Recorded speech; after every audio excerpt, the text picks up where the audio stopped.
Good morning. Our reading today comes from John 12, verses 1 through 11.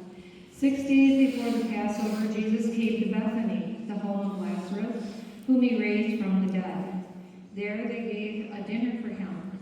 Martha served, and Lazarus was one of those reclining with him. Mary took a pound of costly perfume made of pure nard, anointed Jesus' feet, and wiped them with her hair. The house was filled with the fragrance of perfume. But Judas Iscariot, one of the disciples, the one who was about to betray him, said, "Why was this perfume not sold for 300 denarii and the money given to the poor?" He said this not because he cared about the poor, but because he was a thief. He kept the common purse and used to steal what was put into it. Jesus said, "Leave her alone. She bought it so that she might keep it for the day of my burial. You always have the poor with you, but you do not always have me." When the great crowd of the Jews learned that he was there, they came not only because of Jesus, but also to see Lazarus, whom he raised from the dead.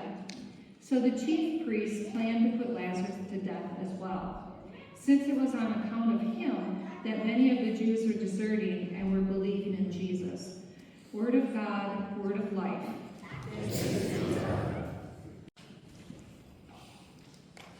I suppose I should introduce myself. I'm Mary. Of course I'm Mary. It seemed like every woman in the Gospels is a Mary. Kind of like being a Jennifer in the 1970s and 80s, I suppose. To avoid any confusion, let me first tell you who I'm not. I'm not Jesus' mother, Mary. I'm too young for that, right? But what a wonderful woman she is.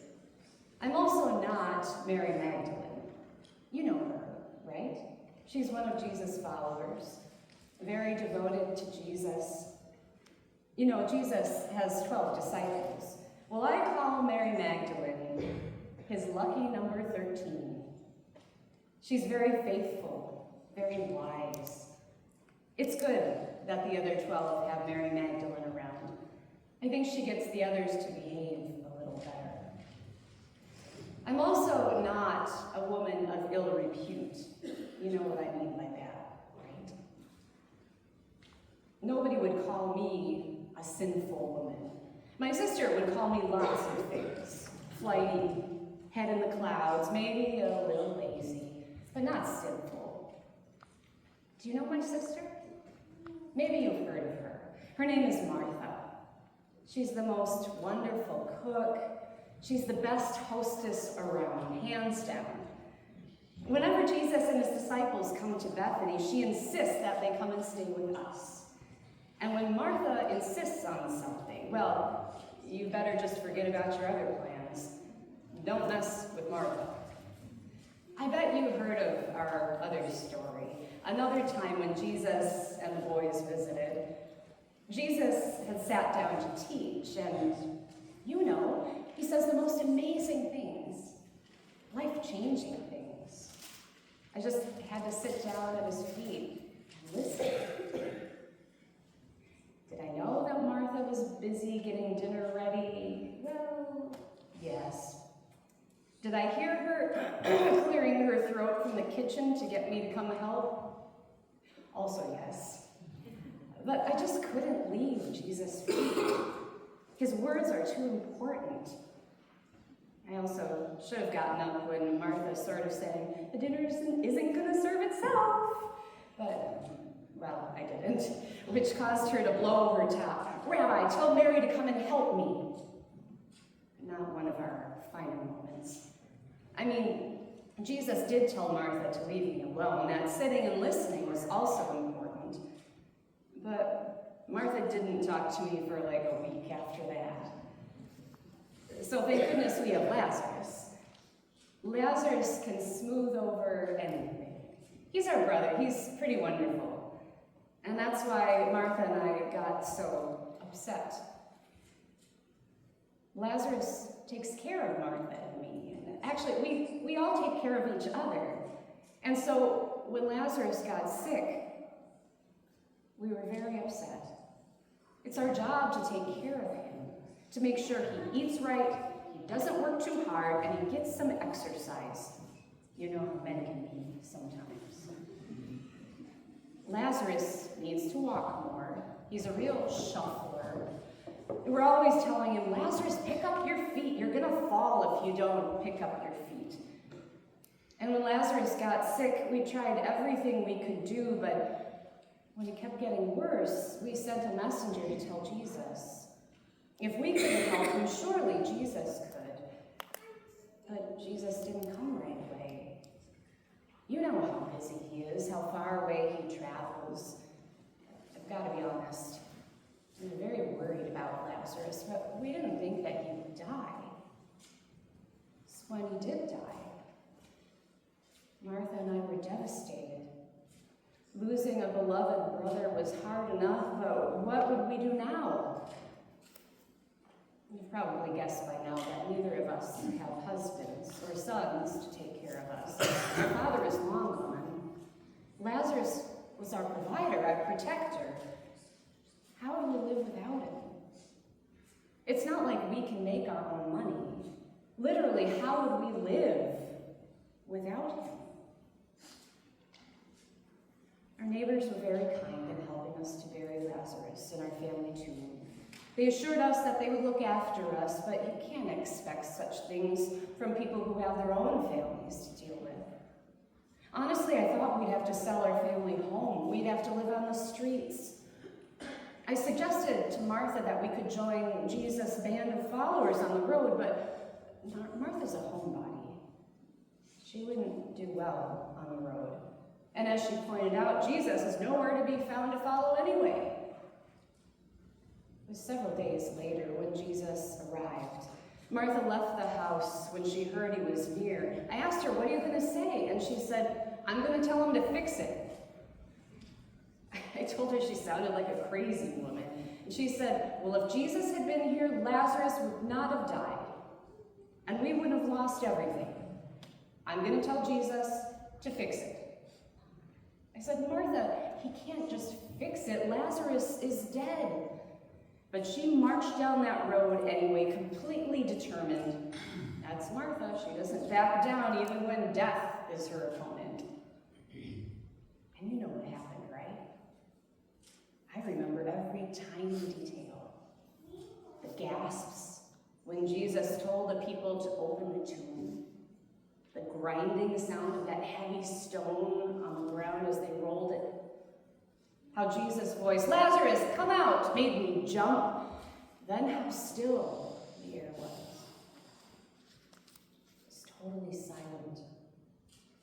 No birds chirping. No children whimpering. No giggles at the ridiculousness of it all. Just silence. Then the faint sound of footsteps. Shuffling footsteps. I knew those footsteps, and for once I didn't tell Lazarus to pick up his feet when he walked. I just ran to the tomb, unwrapped, and hugged my brother, who was completely alive again. Then all three of us fell at Jesus' feet. The days that followed were spent helping Lazarus get back to normal. But for some reason, I couldn't stop thinking about Jesus' feet. How I had sat and learned at Jesus' feet before. I thought about how far Jesus' feet had traveled through mountains and dust and fields in order to raise my brother, to bring Lazarus' shuffling feet back to life. Remember how Isaiah wrote, how beautiful are the feet of the one who brings good news? That verse just kept echoing through my mind. You know how when someone does something very kind for you, you want to give them something in return? Well, I kept racking my brain to think about what I could do for Jesus. If I were Lazarus, I'd throw him a party, which he did. If I were Martha, I'd bake him a delicious dinner, which she did. But I'm Mary. What could I do for Jesus? How could I show Jesus how grateful I was that he gave us our brother back, our whole life back? How could I show Jesus how much I loved him? And as all our guests were reclining at the table at that party, it came to me. Nobody even knew that I left the room until they heard the sound of pottery shattering. Oh, clumsy Mary broke another cup, they thought. But no, I broke open the top of a pottery jug of beautiful perfume that I had bought. I knelt down next to Jesus. I held his beautiful feet in my hands, and I poured the perfume on them. I admit I poured a lot, and it started to spill all over the floor. My immediate response was to uncover my hair and to mop up the floor. I think I saw Jesus get a tear in his eye as he looked at me, as I rubbed the perfume into his feet.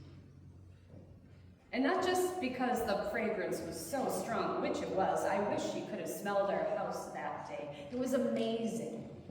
To me, it was the fragrance of love.